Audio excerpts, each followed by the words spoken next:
여러분들이 기도해 주신 덕분에 잘 다녀왔습니다. 유럽을 약 10일 동안 갔다 왔고 오고 가는 동안에도 그렇고 또 여러 가지 또 제가 가는 그런 코스마다 집회도 있었고 또 집중 훈련도 있었어서 거기에 참석해서 많은 부분들을 조금 보고 또 그런 유익들이 조금 있었습니다. 여러분들이 다 기도해 주신 덕분이겠죠? 전혀 한 번도 생각하지 않은 얼굴이지만 제가 그렇다고 믿겠습니다. 제가 먼저 좀 솔직하게 말씀드릴 거는 말씀을 준비할 때 많은 생각이 조금 들어요. 그게 어떤 거냐면 그 중에 하나가 이 말씀을 들을 때 우리 렘넌트들은 어떠할까? 많이 부담을 느낄까? 혹은 편안하게 들을 수 있을까? 그런 생각들을 자연스럽게 하게 되는 것 같아요. 그래서 이 말씀은 우리가 행복하게 참 편안하게 나눌 수 있겠다라고 생각이 드는 거는 그날은 굉장히 제 마음이 좀 편해요. 우리가 불편하지 않게 말씀을 나눌 수 있기 때문에. 근데 또 어떤 말씀은 이 말씀을 들으면은 아이들이 분명히 힘들겠다, 부담을 느끼겠다, 이해하기 쉽지 않겠다라고 생각이 드는 말씀들이 또 있습니다. 또 그걸 안 하고 넘어갈 수도 없고 하나님이 관건적으로 그거를 하라고 자꾸 제 마음에 두드리는 것 같아서 마지못해 하는 경우들도 있죠. 오늘 말씀이 사실은 그러한 말씀들이에요. 여러분들이 차라리 안 하고 넘어가는 게 낫겠다. 인간적인 입장에서는 듣고 싶지 않을 수도 있겠다라고 생각이 들지만은 우리가 이거를 모르면은 사실은 굉장히 신앙생활하면서 많은 부분을 놓치고 가는 게 아닐까라는 생각들이 제 마음에 두려움으로 엄습해가지고 그래도 우리가 또 중요하게 중요한 사실들을 하나씩 이제 나누기를 원해서 이렇게 준비를 했습니다.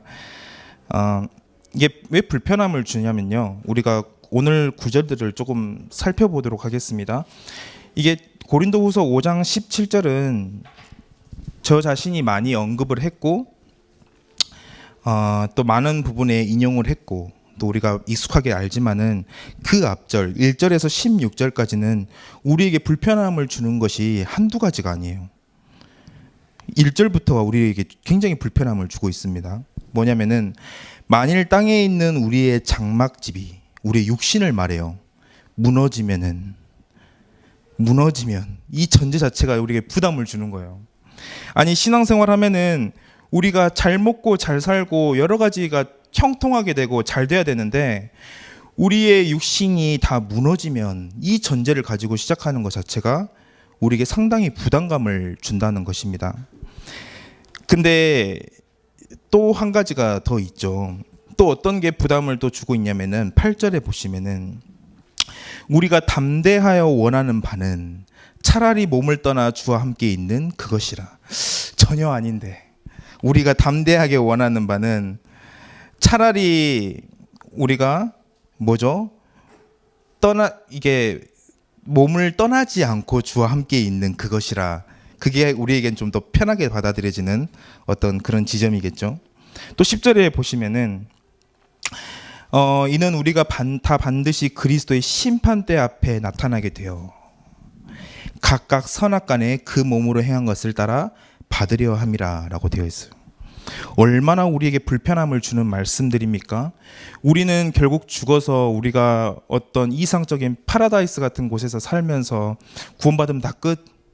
그리고 하나님이 우리에게 주시는 영원한 면류관을 따라 살겠지라고 생각하는 그 아니란 생각에 굉장히 도전을 주는 말씀들을 우리는 지금 보고 있어요. 여러분들은 어떤 생각을 가지실지 모르겠지만 이 말씀을 듣는 내내 저에게는 굉장히 불편함을 받았습니다. 제 삶이 그래서 그럴까요? 아니면은 제가 생각하는 것들이 그래서 그럴까요? 이게 저에게는 굉장히 불편하더라고요. 근데 바울은 이 구절들을 썼을 때 분명한 것은 그들에게 또 스스로 저 자신에게 위로가 되는 말씀이었다는 것이에요. 굉장히 핍박 가운데 있었고 우리는 그 핍박에 자유롭지가 않았고 언젠간 죽을 사람들이었고 또 그런 상황 속에 있으면서도 우리의 장막집이 무너지면은 우리는 뭐라고 돼 있죠? 하나님께서 지으신 집 곧 손으로 지은 것이 아니요 하늘에 있는 영원한 집이 우리에게 있는 줄 아느니라. 이 얼마나 바울에게는 또 그 당시 사람들에게는 이게 정말로 평안의 메시지였는지, 위로를 주는 메시지였는지, 또 반드시 알아야 될 사실이었는지를 우리가 짐작해 볼 수 있는 것이죠. 그래도 우리에게는 굉장히 불편한 구절들이라고 생각이 듭니다. 특히 오늘 말씀은 어떤 지점이냐면은 10절을 조금 주의 깊게 보셨으면 좋겠어요. 오늘 제가 여러분들에게 조금은 불편하지만 그래도 이 사실을 반드시 알고 가야 된다라고 생각이 드는 구절. 우리는 어떤 행동을 하든지 어떤 상황 속에 있든지 앞으로 무엇을 할 것인지를 다 포함해서 이 사실을 여러분들이 인지하고 살아가느냐 살아가지 못하느냐에 따라 우리 모든 행동이 다 달라져 있기 때문이에요. 그래서 10절에 보면은 이는 우리가 다 반드시 그리스도의 심판대 앞에 서서 나타나게 되어 각각 선악간에 그 몸으로 행한 것을 따라 받으려 함이라. 이렇게 되어 있습니다. 그래서 여러분들 오늘 이 속에서 중요한 사실을 하나 깨달아야 될 게 이게 제가 유럽을 가면서 처음에 조금 재밌을 줄 알았어요. 근데 제가 생각했던 재미는 전혀 없었고 이게 어느 체험들이 저에게 좀 강력했냐면은 제 스스로 죽음에 대해서 좀 많이 생각을 하게 된 것 같아요. 우리 다 죽죠. 우리 다 죽어요. 이렇게 멋있는 찬양이도 죽고 언젠가는 그렇죠. 우리 반주를 아무리 잘하는 우리 담비도 언젠가는 그 하나님 앞에 가야 되는 날이 옵니다.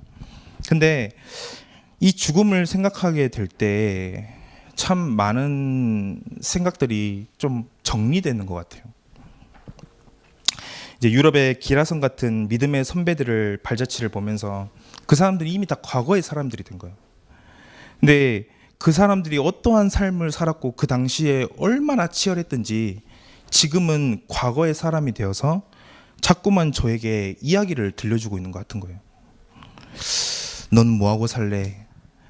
너는 어떤 삶을 살다가 갈래? 이렇게 이야기를 자꾸 하는 것 같아서 돌아보는 내내 저에게 조금 불편함을 주고 또 마음이 굉장히 무거웠던 시간이었던 것 같습니다. 아, 끝이 있구나. 내 인생에 끝이 있구나. 여러분들은 영원히 살 것처럼 생각하지만 우린 다 끝이 있어요. 끝이 있기 때문에 우리는 어떻게 인생을 살다가 가야 될지 그 부분에 반드시 지금 이 시간표에 질문을 하고 또 답을 내려야 되는 것이죠. 특별히 그냥 이제 끝이 있구나라고 막연하게 생각한 게 아니라 제가 이제 좀 부끄러운 얘기지만 그 비행기를 타서 이렇게 이제 제가 갈 때는 11시간 반 정도 갔던 것 같아요. 상당히 좀 고통스러운 시간이었어요. 그래서 몸도 일부러 바지도 제가 자주 입고 다니는 그 등산 바지 있거든요. 그거 입고 가고 이제 반팔도 입고 이게 여러 가지 몸을 편하게 하려고 이렇게 했는데 한 4시간 5시간 지나고 나선가 이렇게 잠이 들었어요. 잠이 들었는데 몸이 안 좋아서 잠이 깼는데 이게 제가 몇 번 쓰러져 본 적이 있거든요. 제가 그 경험이 있어요. 저혈압 때문인지는 잘 모르겠는데 이게 쓰러져 본 경험이 있는데 이 큰 느낌이 오는 거예요. 이거 곧 좀 쓰러지겠다 생각이 들어가지고 이게 저한테 굉장히 걱정이 되는 거예요. 사람들 앞에 쓰러지면 어떡하지? 이게 생각이 나가지고 앉아 있는데도 자꾸만 그 의식이 잃어가는 느낌이 드는 거예요. 그래서 큰일 났다 이거 어떻게 해야 되지?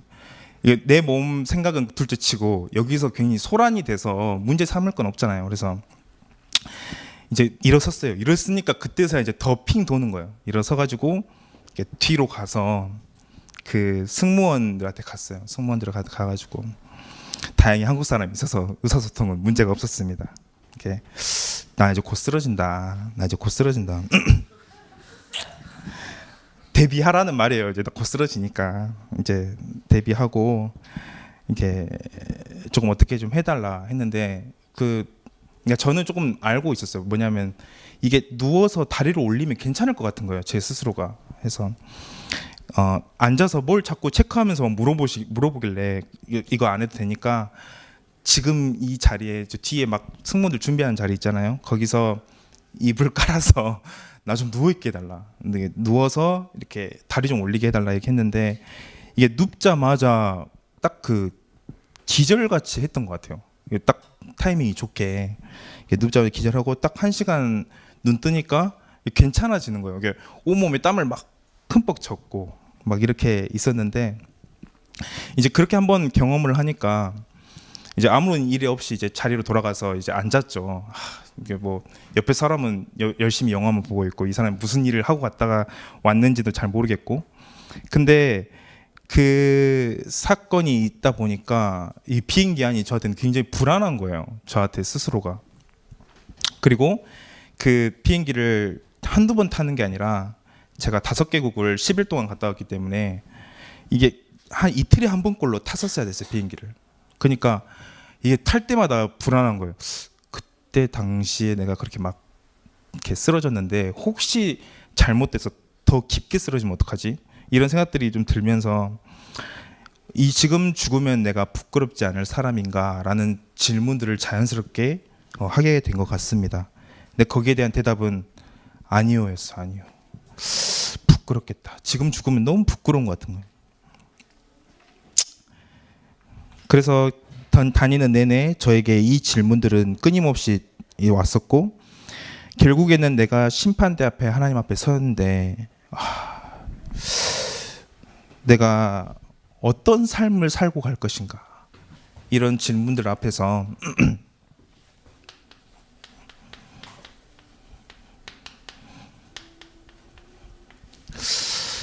지금 내 삶을 쭉 돌아보니까 너무 땅의 것들만 바라고 여러분들 그렇게 안 보이잖아요. 저를 그렇게 봐요?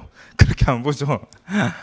하는 일이 교육자고 여기서 하나님의 일을 한다고 표면적으로는 느껴지지만 제 스스로 저를 돌아볼 때 얼마나 땅의 것을 위해서 살아가고 있는지 여러분들은 다 이해할 수 없어요. 근데 오늘 이 시간 저와 여러분들이 아까 포럼했던 것처럼 변화를 받아서 우리의 수준을 조금 더 높여서 우리가 수준이 높아진다는 것은 어떤 고급스러워지고 어떤 교양을 갖는 것이 아니라 우리의 영적인 수준을 높아가는 것은 어느 그 지점에 우리가 질문을 받아야 되는데 그것은 바로 내가 땅의 것을 위해서 땅의 상급을 바라면서 살아가고 있냐? 아니면 하늘의 상급을 정말로 바라면서 살아가고 있냐? 이 질문 앞에 도달하게 될 때 우리의 수준이 정말로 그때부터 높아진다는 것이죠.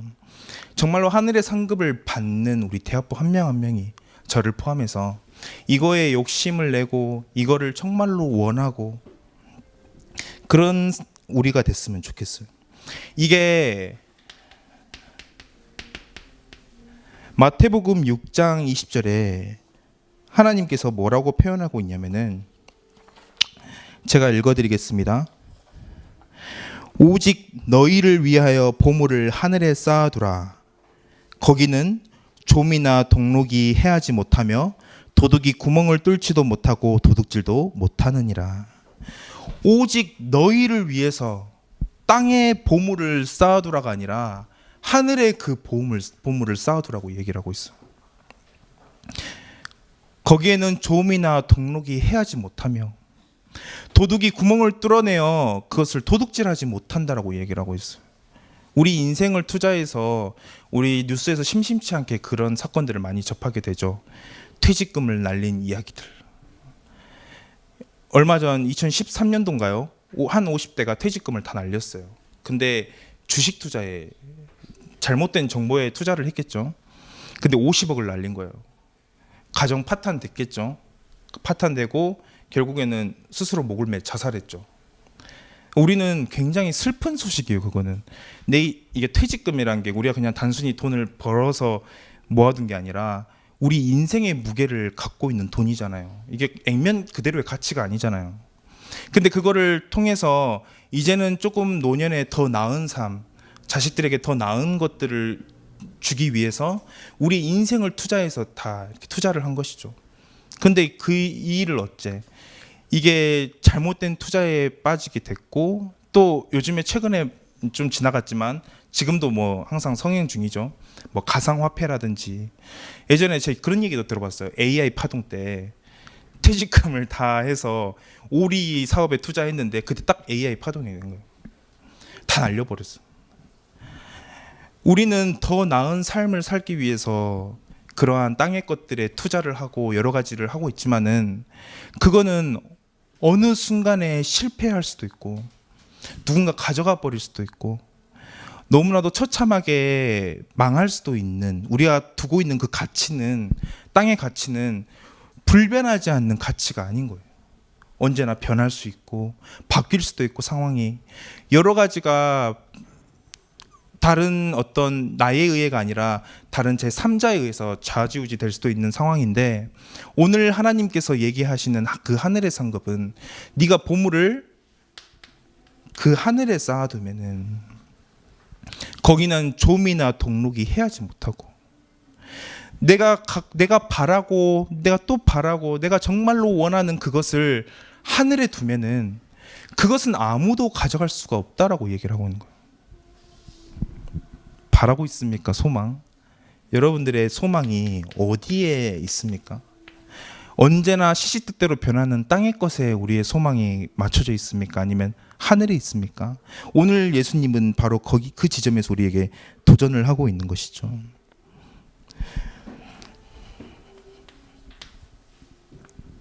이 하늘의 상급에 대해서 또 하나는,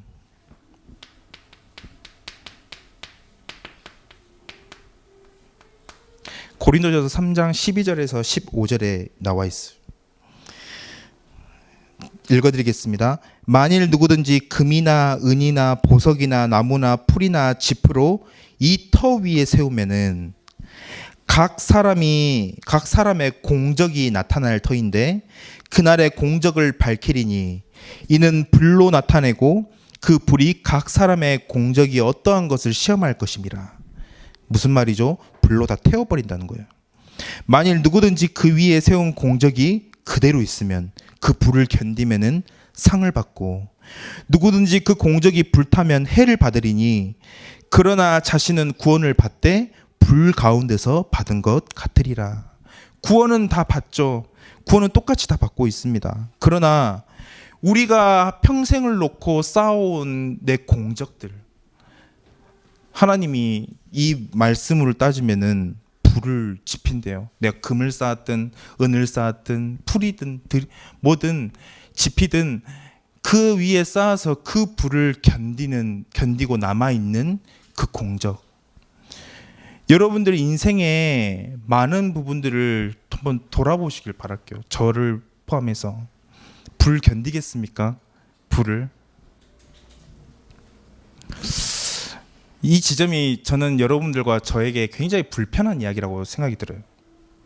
안 불편하면은 저는 여러분들 스스로를 많이 의심해 봐야 된다고 생각이 들어요. 나 참 잘하고 있어. 그래, 저기 이 말씀에 나는 한치도 부끄러움이 없어라고 생각한다면은 여러분들의 일단은 개인적인 성격을 많이 검사를 해봐야 된다고 생각이 드는데, 누구나 이 구원받은 사람은 이 두 가지 사실에 부끄러울 수밖에 없어요.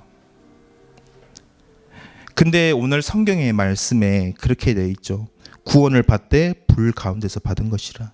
우리의 구원은 보장되어 있고 완벽한 구원들이 존재하지만, 우리가 정말로 바라고 원하고 우리가 정말로 이루고자 하는 그 사실이 하나님의 불을 견딜 수 있는 것임을 확신합니까? 저 교육자를 하고 있는데 제가 하나님 앞에 가서 그 불을 견딜 수 있을지 확신하겠습니까? 저는 확신하지 않아요. 우리는 언제나 지금 이 잠깐의 생애를 갖고 있고 나중에 가서는 영원한 생명 앞에, 그 심판대 앞에 설 건데 부끄럽지 않고 싶어요. 부끄럽지 않고 싶어요. 우리의 삶이 정말로 하나님 앞에서 부끄럽지 않고 싶은데 어떻게 해야 되냐는 말이에요.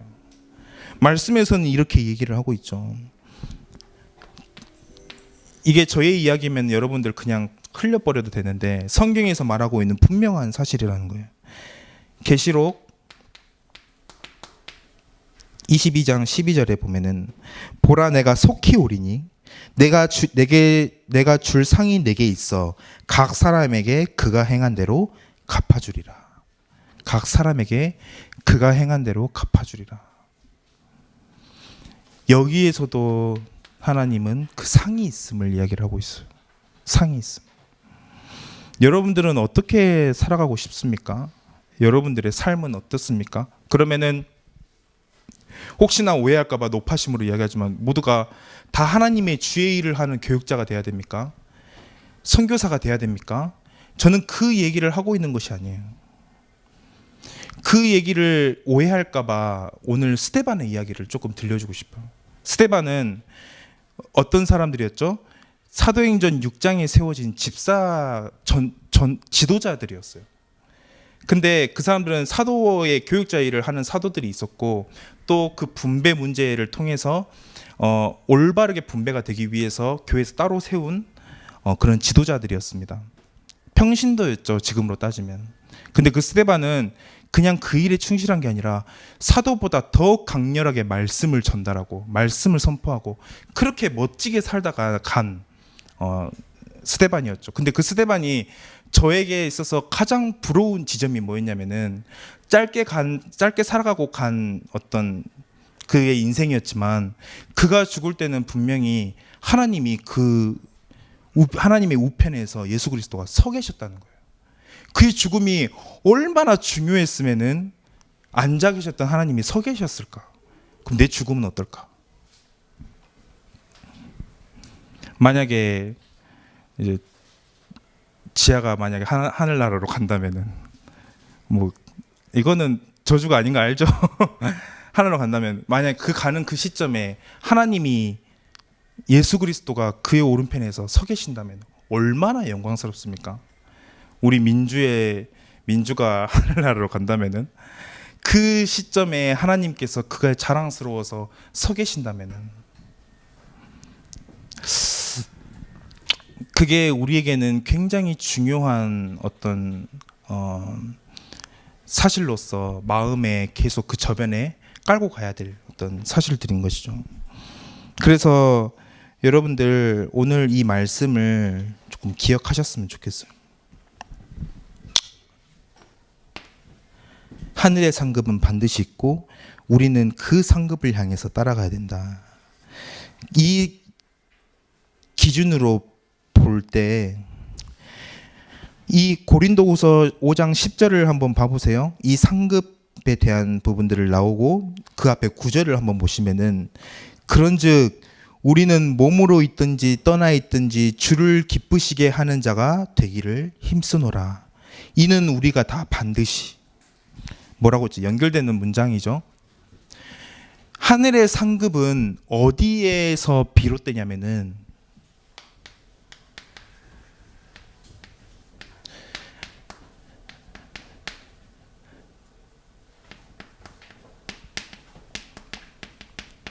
하나님을 기뻐하게 하려는 그 거룩한 동기에서 시작이 돼요. 대단한 것을 하는 게 아니에요. 여러분들이 생각하는 어떤 대단한 지점이 있을까 봐 얘기하는 건데 하나님을 기뻐하게 하고 싶다. 하나님을 정말로 기쁘게 하고 싶다. 하나님을 기쁘게 하는 게 무엇이지? 그 거룩한 동기에서 그 하늘의 상급이 결정된다는 이야기인 거예요. 오늘 본문에 나와 있잖아요. 9절에. 우리는 몸으로 있든지 떠나 있든지 그거는 상관할 바 아니고 우리 육신의 것들은 상관할 바 아니고 주를 기쁘시게 하는 자가 되기를 힘쓰노라. 이는 우리가 다 반드시 그리스도의 심판대 앞에 나타나게 돼요. 바울의 행동 하나하나를 살펴보면은 이해를 못할 지점들이 너무나도 많아요. 근데 바울이 그 행동을 할 수밖에 없는 그 밑에 동기에 바로 하나님을 기뻐하게 하려는 그 눈으로 그 바울의 행동 하나를 살펴보면은 다 이해되는 행동들이에요. 바울은 어떤 행동들이 정답이다 아니다 그것 이야기하기 전에 우리에게 가장 강력한 시금석과 중심을 우리에게 말해줬어요. 기준이 무엇이냐? 우리 신앙생활에 대체 기준이 있다면 무엇이냐? 그게 바로 하나님을 기뻐하게 하려는 거룩한 동기를 갖는 것.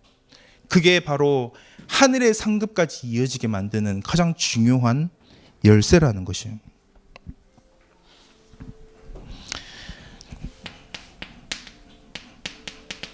히브리서 11장 6절 뭐라고 나와 있죠? 믿음이 없이는 하나님을 기쁘시게 하지 못하나니 하나님께 나아가는 자는 반드시 그가 계신 것과 또한 그가 자기를 찾는 자들에게 상 주시는 이심을 믿어야 할지니라. 하나님은 우리의 믿음을 기쁘게 받으시는데 그가 반드시 계신 것과 그는 만유의 주요 우리에게 완전한 구원을 허락하신 주임을 믿는 것과 또 그가 우리에게 자기를 찾는 자들에게 상 주시는 이심을 하나죠. 두 개는 하나예요. 하나님을 기쁘게 하는 저와 여러분들이 됐으면 좋겠습니다. 히브리서 11장 6절에 하나님을 기쁘게 하는 것 나왔죠. 또 하나는 예배소서 5장 10절에 주를 기쁘시게 할 것이 무엇인가 시험하여 보라 라고 되어 있어요. 주를 기쁘시게 할 것이 무엇인가 시험하여 보라. 여기에는 반드시 도전이 있고요. 여기에는 반드시 또한 거기에 따른 실패도 있을 수 있습니다. 또 실수도 있을 수 있겠죠. 우리의 육신적인 것을 추구하다가 도전하다가 실패하고 실수하는 것은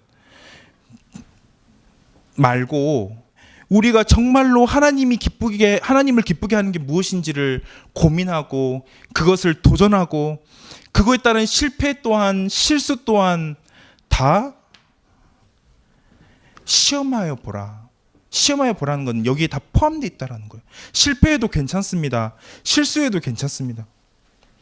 우리가 도전하는 그 모든 것들, 시험하는 그 모든 것들이 저는 그 하나님의 선하신 계획이 모든 것이 합력하여 선을 이룰 줄 알아요. 그렇게 나와 있잖아요. 사람들에게 박해를 받고 무시를 받습니까? 여러분들 괜찮습니다. 그의 이름으로 따라서 우리가 박해를 받고 있습니까? 괜찮아요.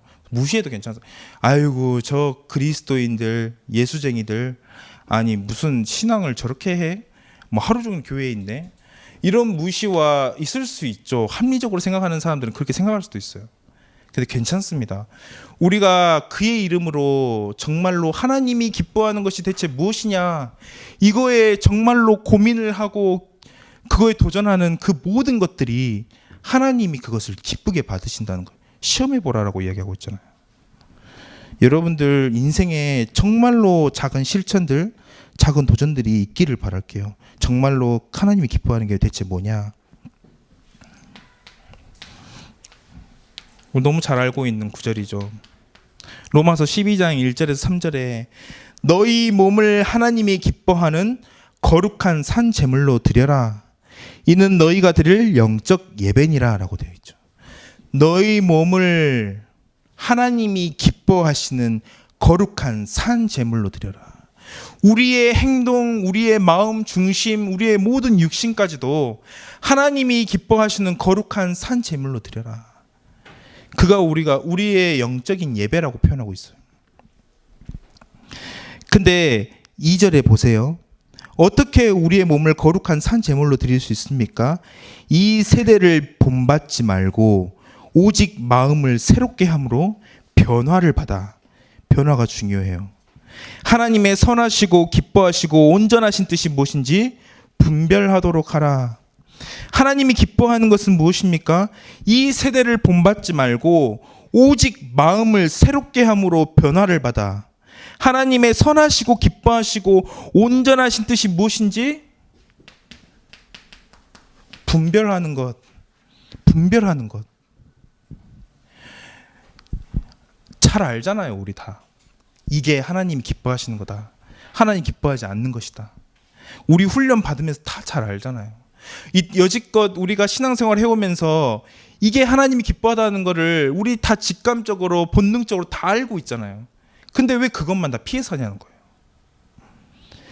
이미 우리에게 분별할 수 있는 능력들, 그 눈들 다 주셨는데 왜 우리는 정작 하지 않냐는 거예요. 3절이 더 대박이에요. 3절이 뭐라고 되어 있냐면은 우리가 대단한 것을 생각하지 않아도 된다. 뭐 대단한 것들을 우리가 도전하지 않아도 된다. 마땅히 생각할 그 이상의 생각을 품지 말고 오직 하나님께서 각 사람에게 나눠주신 믿음의 분량대로 지금 우리의 수준대로 지혜롭게 생각하라. 하나님은 여러분들에게 대단한 것들을 요구하지 않아요. 하나님은 지금 우리의 수준을 벗어나 어떤 그 지점을 요구하잖아요.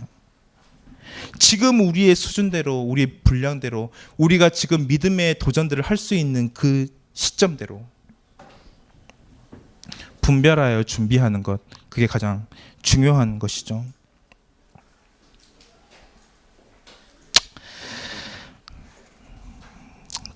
더 하면 잔소리가 되겠죠. 그래서 분별해라. 진짜로 분별해라. 우리의 삶이 그 정도가 아니다. 저는 저의 이 말씀에, 특별히 3절 말씀에 저는 굉장히 많은 위로를 받았어요.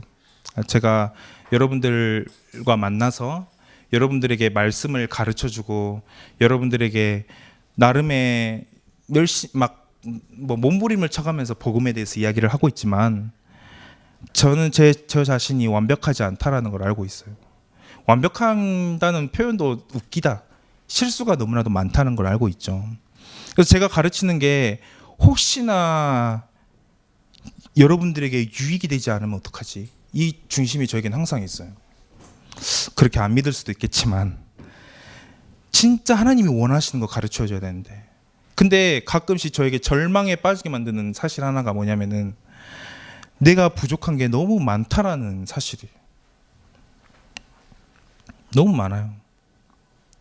어느 거 하나 제대로 할 수가 없어. 근데 이 말씀이 저에게 얼마나 위로가 되었는지, 네 분량대로 해.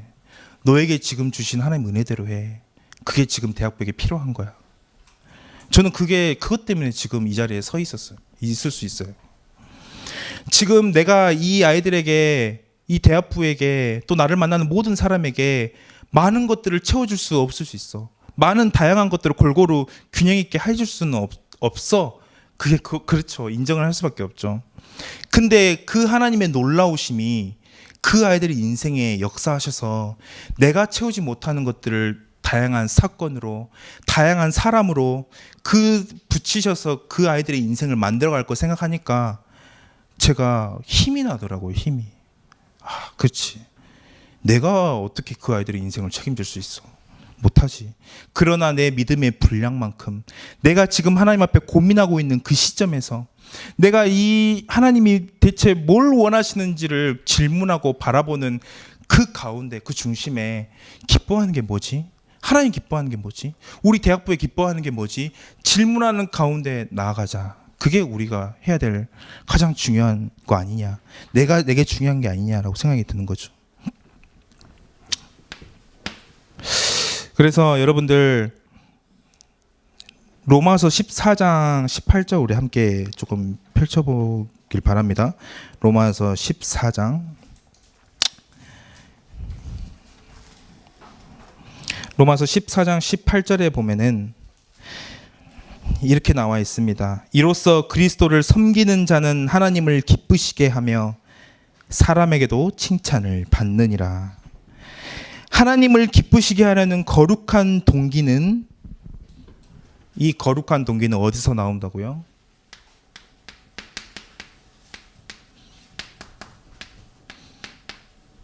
그리스도를 섬기는 마음에서 나온다. 그리스도 섬기는 마음에서 나온다. 하나님은 우리를 섬기려고 오셨어요. 우리의 모든 죄를 대속하려고 오셨죠. 여러분들이 그렇게 이해하고 있습니까? 더 나아가십시오. 내가 그리스도를 섬기는 그 마음까지 여러분들 더 나아가시길 바랄게요. 제가 자주 하는 따뜻한 생각이 있어요. 되게 따뜻함을 주는 생각, 구원의 풍성함을 주는 생각이 뭐냐면은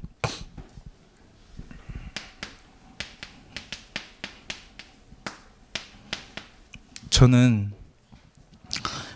제가 가끔 참 이 생각에 빠지곤 해요. 뭐냐면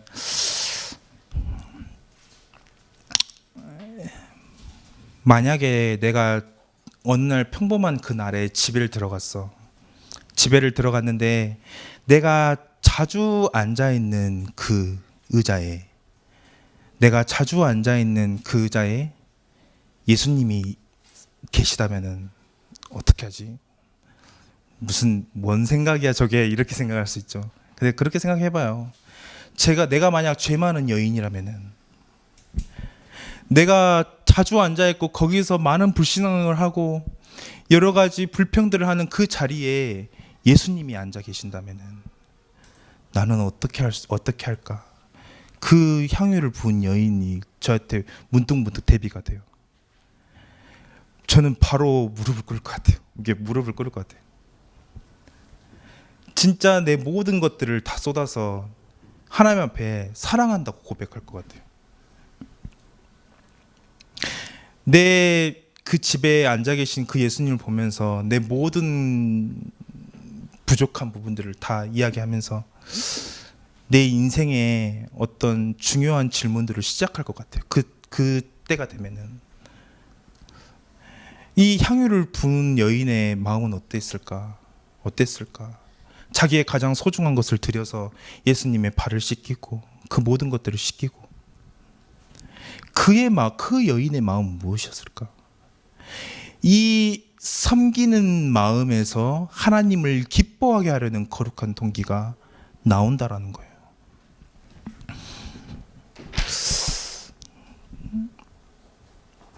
우리가 참, 저와 여러분들이 정말로 그리스도를 사랑하는 그런 시작이 됐으면 좋겠어요.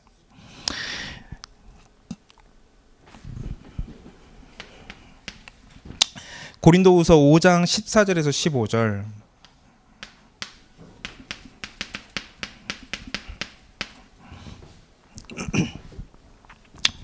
우리 다시 돌아가서 고린도후서 5장 14절에서 고린도후서, 그리스도의 사랑이,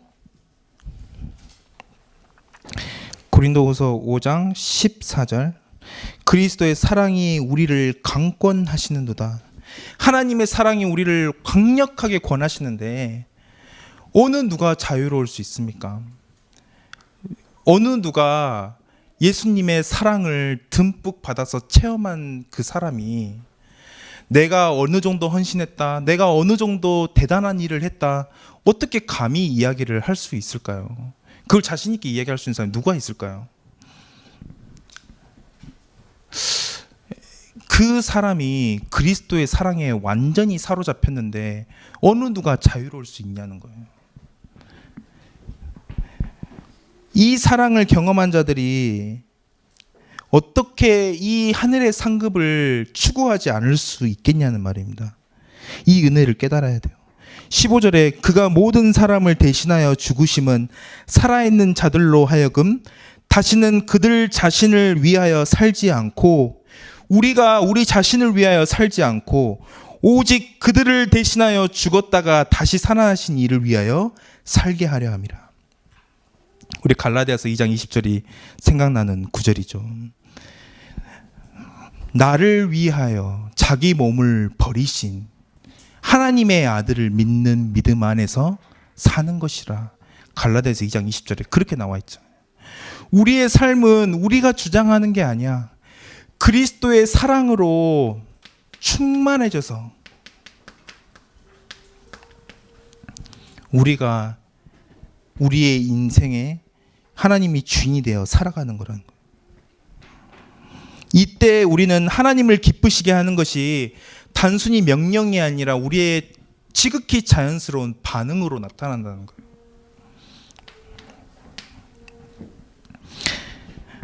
고린도후서 5장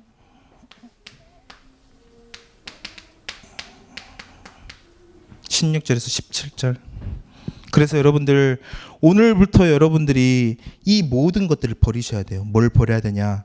비록 우리가 그리스도도 육신을 따라 알았으나, 우리의 육신을 성취하게 하신 이가 그리스도이십니까? 잘못 알고 있었습니다.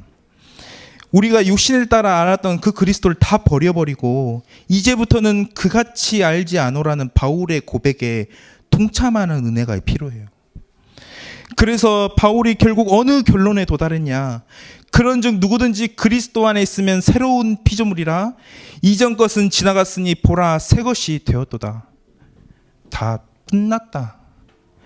이 그리스도 안에 있으면은 우리는 새로운 피조물로 다시 재창조를 받고 변화를 받아 다시금 새로운 가치를 향해 달려갈 수 있는 은혜가 시작이 된다는 거예요. 여러분들, 그리스도를 섬기는 마음을 회복해서 정말로 하나님을 기뻐하게 하려는 거룩한 동기를 가지고, 올바른 반응을 가지고 정말로 하늘의 상급을 추구하는 저와 여러분들이 되길 바라겠습니다. 이 시간 말씀을 놓고 함께 합심으로 기도하도록 하겠습니다. 하나님, 한번 살고 가는 그 인생 잠깐이요, 그 이유는 영원한 삶이 있다고 말씀하고 계십니다. 그 영원한 삶으로 들어가는 그 심판대 앞에 하나님, 우리가 만약 선다면은 우리는 하나님 앞에 어떤 상을 받아야 할까요? 하나님 정말로 불가운데 받는 부끄러운 구원이 되지 않기를 하나님 원합니다. 하나님, 정말로 하나님이 기뻐하시는 그 상급이 내 인생에 있기를 소원합니다.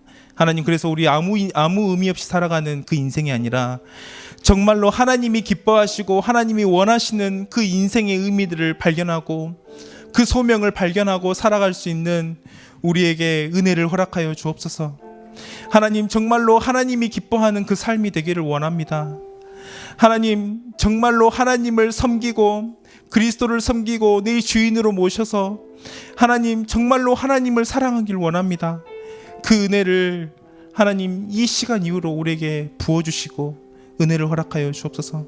이 시간 말씀을 생각하며 함께 합심으로 기도하도록 하겠습니다. 살아계신 하나님 아버지, 감사합니다.